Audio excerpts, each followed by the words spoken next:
दोस्तों, आज हम आपको रामायण से जुड़े उन 13 रहस्यों से अवगत कराएंगे जिन्हें आम जन बहुत कम जानता है या फिर जानता ही नहीं। हम में से अधिकांश लोगों को रामायण की कहानी पता है, लेकिन इस महाकाव्य के कुछ ऐसे भी रहस्य हैं जिनके बारे में लोगों को जानकारी नहीं है।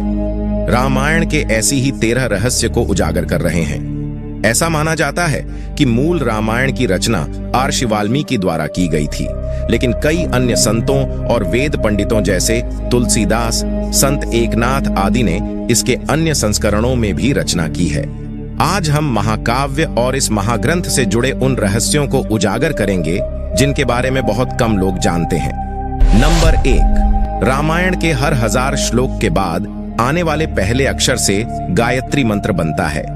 गायत्री मंत्र में 24 अक्षर होते हैं और वाल्मीकि रामायण में 24,000 श्लोक हैं। रामायण के हर 1000 श्लोक के बाद आने वाले पहले अक्षर से गायत्री मंत्र बनता है। यह मंत्र इस पवित्र महाकाव्य का सार है।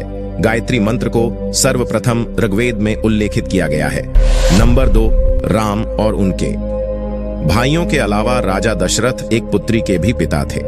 श्री राम के माता पिता व भाइयों के बारे में तो प्राय सभी जानते हैं, लेकिन बहुत कम लोगों को यह मालूम है कि राम की एक बहन भी थी जिनका नाम शांता था। वे आयु में चारों भाइयों से काफी बड़ी थी। उनकी माता कौशल्या थी। ऐसी मान्यता है कि एक बार अंगदेश के राजा रोमपद और उनकी रानी वर्षिणी अयोध्या आए। उनको कोई संतान नहीं थी। बातचीत के दौरान जब राजा दशरथ को यह बात मालूम हुई तो उन्होंने कहा कि मैं अपनी बेटी शांता को संतान के रूप में दूंगा। यह सुनकर रोमपद और वर्षिणी बहुत खुश हुए। उन्होंने बहुत स्नेह से उसका पालन पोषण किया और माता पिता के सभी कर्तव्य निभाए। एक दिन राजा रोमपद अपनी पुत्री से बात कर रहे थे। उसी समय द्वार पर एक ब्राह्मण आए और उन्होंने राजा से प्रार्थना की कि वर्षा के दिनों में खेती की जुताई में राज दरबार की ओर से मदद प्रदान करें। राजा को यही सुनाई दिया और वे पुत्री के साथ बातचीत करते रहे। द्वार पर आए नागरिक की याचना न सुनने से ब्राह्मण को दुख हुआ और वे राजा रोमपद का राज्य छोड़कर चले गए। वह ब्राह्मण इंद्र के भक्त थे। अपनी भक्त की ऐसी अनदेखी पर इंद्रदेव राजा रोमपद पर क्रुद्ध हुए और उन्होंने उनके राज्य में पर्याप्त वर्षा नहीं की। इससे खेतों में खड़ी फसलें मुरझाने लगी। इस संकट की घड़ी में राजा रोमपद ऋषि श्रृंग ऋषि के पास गए और उनसे उपाय पूछा। ऋषि ने बताया कि वे इंद्रदेव को प्रसन्न करने के लिए यज्ञ करें। ऋषि ने यज्ञ किया और खेत खलियान पानी से भर गए। इसके बाद ऋषि का विवाह शांता से हो गया और वे सुखपूर्वक रहने लगे। बाद में श्री श्रृंग ने ही दशरथ की पुत्र कामना के लिए पुत्र कामेष्टि यज्ञ करवाया था।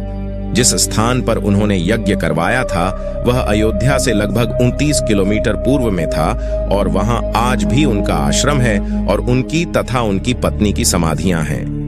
नंबर 3, राम विष्णु के अवतार हैं, लेकिन उनके अन्य भाई किसके अवतार थे? राम को भगवान विष्णु का अवतार माना जाता है, लेकिन आपको पता है कि उनके अन्य भाई किसके अवतार थे? लक्ष्मण को शेषनाग का अवतार बताया जाता है, जो क्षीर सागर में भगवान विष्णु का आसन है, जबकि भरत और शत्रुघ्न को क्रमशः भगवान विष्णु द्वारा हाथों में धारण किए गए सुदर्शन चक्र और शंख शैल का अवतार माना जाता है। नंबर 4, सीता स्वयंवर में प्रयुक्त भगवान शिव के धनुष का नाम क्या था? हम में से अधिकांश लोगों को पता है कि राम का सीता से विवाह एक स्वयंवर के माध्यम से हुआ था। उस स्वयंवर के लिए भगवान शिव के धनुष का इस्तेमाल किया गया था, जिस पर सभी राजकुमारों को प्रत्यंचा चढ़ाना था। लेकिन बहुत कम लोगों को पता होगा कि भगवान शिव के उस धनुष का नाम पिनाक था। नंबर 5, लक्ष्मण को गुड़ाकेश के नाम से भी जाना जाता है। ऐसा माना जाता है कि वनवास के 14 वर्षों के दौरान अपने भाई और भाभी की रक्षा करने के उद्देश्य से लक्ष्मण कभी सोते नहीं थे। इसके कारण उन्हें गुड़ाकेश के नाम से भी जाना जाता है। वनवास की पहली रात को जब राम और सीता सो रहे थे तो निद्रा देवी लक्ष्मण के सामने प्रकट हुई। उस समय लक्ष्मण ने निद्रा देवी से अनुरोध किया कि उसे ऐसा वरदान दें कि वनवास के 14 वर्षों के दौरान उन्हें नींद न आए और वह अपने प्रिय भाई और भाभी की रक्षा कर सके। निद्रा देवी इस बात पर प्रसन्न होकर बोली कि कि अगर कोई तुम्हारे बदले 14 वर्षों तक सोए तो मैं तुम्हें यह वरदान दे सकती हूँ। इसके बाद लक्ष्मण की सलाह पर निद्रा देवी लक्ष्मण की पत्नी और सीता की बहन उर्मिला के पास पहुंची। उर्मिला ने लक्ष्मण के बदले सोना स्वीकार कर लिया और पूरे 14 वर्षों तक वह अपनी और लक्ष्मण की निद्रा को भोगती रही। नंबर 6, उस जंगल का नाम जहां राम, लक्ष्मण और सीता वनवास के दौरान रुके थे। क्या था? रामायण महाकाव्य की कहानी के बारे में। हम सभी जानते कि राम और सीता लक्ष्मण के साथ 14 वर्षों तक के लिए वनवास गए थे और राक्षसों के राजा रावण को हराकर वापस अपने राज्य लौटे थे। हम में से अधिकांश लोगों को पता है कि राम, लक्ष्मण और सीता ने कई साल वन में बिताए थे, लेकिन कुछ ही लोगों को उस वन के नाम की जानकारी होगी।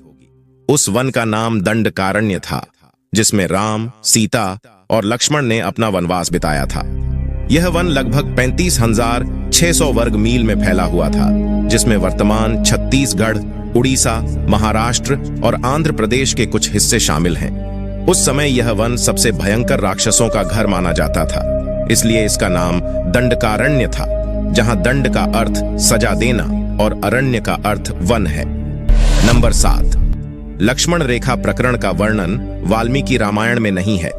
पूरे रामायण की कहानी में सबसे पेचीदा प्रकरण लक्ष्मण रेखा प्रकरण है, जिसमें लक्ष्मण वन में अपनी झोपड़ी के चारों ओर एक रेखा खींचते हैं। जब सीता के अनुरोध पर राम हिरण को पकड़ने और मारने की कोशिश करते हैं, तो वह हिरण राक्षस मारीच का रूप ले लेता है।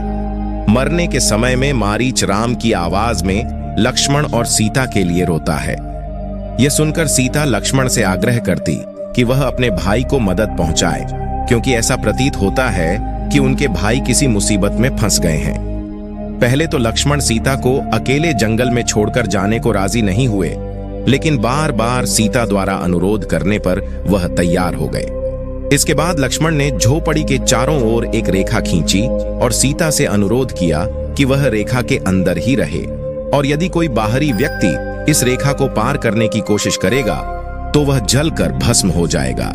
इस प्रकरण के संबंध में अज्ञात तथ्य यह है कि इस कहानी का वर्णन न तो वाल्मीकि रामायण में है और न ही रामचरितमानस में है, लेकिन रामचरितमानस के लंका कांड में इस बात का उल्लेख रावण की पत्नी मंदोदरी द्वारा किया गया है। नंबर 8, रावण एक उत्कृष्ट वीणा वादक था। रावण सभी राक्षसों का राजा था। बचपन में वह सभी लोगों से डरता था, क्योंकि उसके 10 सिर थे। भगवान शिव के प्रति उसकी दृढ़ आस्था थी। इस बात की पुख्ता जानकारी कि रावण एक बहुत बड़ा विद्वान था और उसने वेदों का अध्ययन किया था। लेकिन क्या आपको पता है कि रावण के ध्वज में प्रतीक के रूप में वीणा होने का कारण क्या था? क्योंकि रावण एक उत्कृष्ट वीणा वादक था, जिसके कारण उसके ध्वज में प्रतीक के रूप में वीणा अंकित था। हालांकि रावण इस कला को ज्यादा तवज्जो नहीं देता था, लेकिन उसे यंत्र बजाना पसंद था। नंबर 9, इंद्र के विशाल होने के कारण कुंभकर्ण को सोने का वरदान प्राप्त हुआ। रामायण में एक दिलचस्प कहानी हमेशा सोने वाले कुंभकर्ण की है। कुंभकर्ण रावण का छोटा भाई था, जिसका शरीर बहुत ही विकराल था। इसके अलावा वह पेटू भी बहुत था। रामायण में वर्णित है कि कुंभकर्ण लगातार 6 महीने तक सोता रहता था और फिर सिर्फ एक दिन खाने के लिए उठता और फिर पुनः 6 महीने के लिए सो जाता। लेकिन क्या आपको पता है कि कुंभकर्ण को सोने की आदत कैसे? एक बार एक यज्ञ की समाप्ति पर प्रजापति ब्रह्मा कुंभकर्ण के सामने प्रकट हुए और उन्होंने कुंभकर्ण से वरदान मांगने को कहा। इंद्र को इस बात से डर लगा कि कहीं कुंभकर्ण वरदान में इंद्रासन न मांग ले। अतः उन्होंने देवी सरस्वती से अनुरोध किया कि वह कुंभकर्ण की जिह्वा पर बैठ जाएं, जिससे वह इंद्रासन के बदले इंद्रासन मांग ले। इस प्रकार इंद्र की वर्षा की वजह से कुंभकर्ण को सोने का वरदान प्राप्त हुआ था।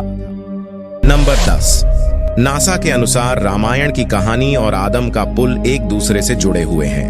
रामायण की कहानी के अंतिम चरण में वर्णित है कि राम और लक्ष्मण ने वानर सेना की मदद से लंका पर विजय प्राप्त करने के लिए एक पुल का निर्माण किया था। ऐसा माना जाता है कि यह कहानी लाखों वर्ष पहले की है। हाल ही में नासा ने एक पाक झलड़ मरु मध्य में श्रीलंका और भारत को जोड़ने वाले एक मानव निर्मित प्राचीन पुल की खोज की है, और शोधकर्ताओं और पुरातत्वविदों के अनुसार इस पुल के निर्माण की अवधि रामायण काल में वर्णित पुल के निर्माण से मिलती है। नासा के उपग्रहों द्वारा खोजे गए इस पुल को आदम का पुल कहा जाता है और इसकी लंबाई लगभग 30 किलोमीटर है। नंबर 11।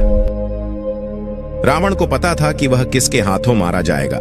रामायण की पूरी कहानी पढ़ने के बाद हमें पता चलता है कि रावण एक क्रूर और सबसे विकराल राक्षस था जिससे सभी लोग घृणा करते थे। जब रावण के भाइयों ने सीता के अपहरण की वजह से राम के हमले के बारे में सुना तो अपने भाइयों को आत्मसमर्पण करने की सलाह दी थी। यह सुनकर रावण ने आत्मसमर्पण करने से इनकार कर दिया और राम के हाथों मरकर मोक्ष पाने की इच्छा प्रकट की।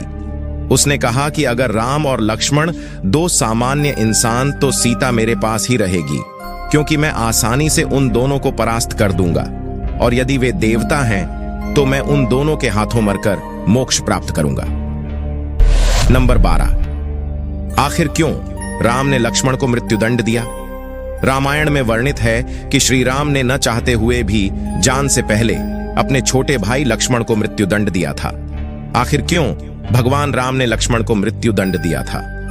यह घटना उस वक्त की है जब श्री राम लंका विजय के बाद अयोध्या लौट आए थे और अयोध्या के राजा बन गए थे। एक दिन यम देवता कोई महत्वपूर्ण चर्चा करने के लिए श्री राम के पास आए।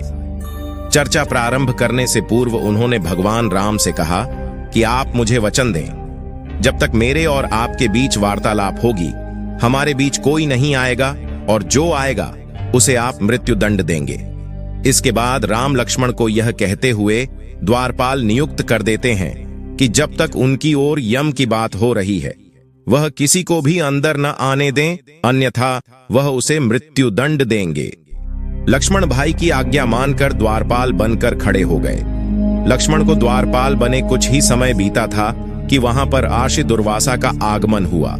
जब दुर्वासा ने लक्ष्मण से अपने आगमन के बारे में राम को जानकारी देने के लिए कहा तो लक्ष्मण ने विनम्रता के साथ मना कर दिया। इस पर दुर्वासा क्रोधित हो गए तथा उन्होंने संपूर्ण अयोध्या को श्राप देने की बात कही। लक्ष्मण ने शीघ्र ही यह निश्चय कर लिया कि उनको स्वयं का बलिदान देना होगा ताकि वो नगरवासियों और आर्षि के श्राप से बच सकें, और उन्होंने भीतर जाकर आर्षि दुर्वासा के आगमन की सूचना दी।